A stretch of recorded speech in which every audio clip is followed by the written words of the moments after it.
Hey ladies, so I'm going to show you how today how to process a return in your back office. So, or an exchange or refund, all the same. So, log into TOT, and then you're going to come up here to your virtual office. So go into your back office, okay?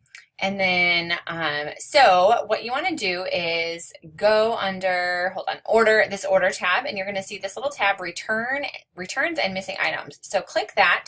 Then what you want to do is click new request. So the way our return policy works is that we have a 90-day return policy. So what that means is that anything within 90 days, they can exchange it, they can return it, they can get a refund. And so that's kind of, if it is still within that 90-day period, you're going to see when you search for their name, it's going to come up here. If it's past the 90 days, their name, the order will not come up in this search because it's past that 90 days. And so what I usually do if it's past that, if someone says, hey, my zipper broke on my wallet or this case or whatever that situation is, and it's past that 90 days, I'll just give home office a call. And 9 out of 10 times they are fantastic about it, and they are really, really great. They are all about the good customer service, and so really good about taking care of those situations.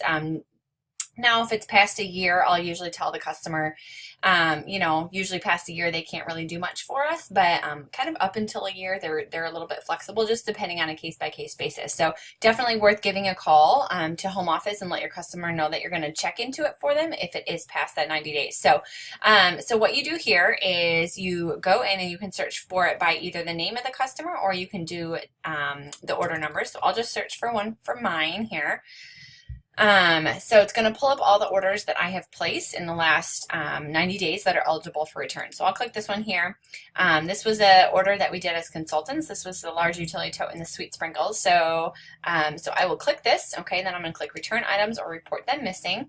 This is also like if, for instance, a customer gets a order and they're missing a product. This is where you also process that as well. You don't have to call home office. You just do it all in your back office.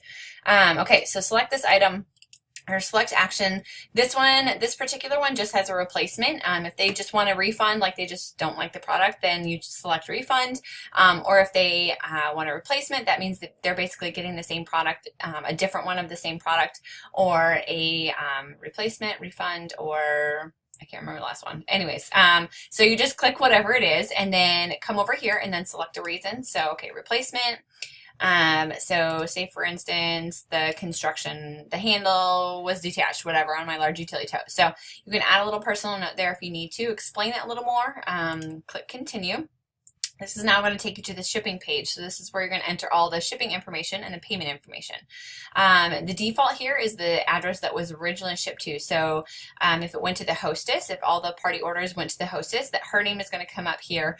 Now, if you want it shipped to her, the customer specifically, and she wasn't the hostess, then you would enter her name and address there. You'd switch that up. No charge for the replacement here. Down here, it's going to tell you the shipping and handling and all that stuff. Now, if a customer just changes their mind and so they say, I don't want this, I want this instead, then we are responsible, or they are responsible for the shipping back of the product in that particular case.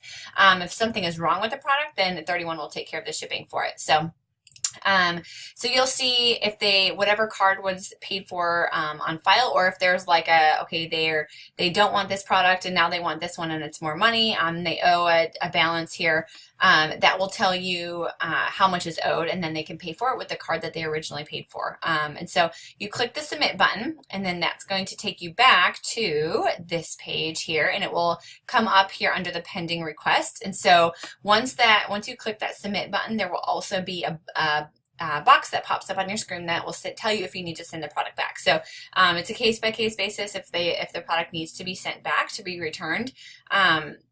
So if it does need to be sent back, 31 will send you a UPS label as well as a return authorization form. And so you print off the return authorization form as well as the UPS label, or you can forward them onto the customer who has the product and have them print them out and include them back into the product that they're shipping back.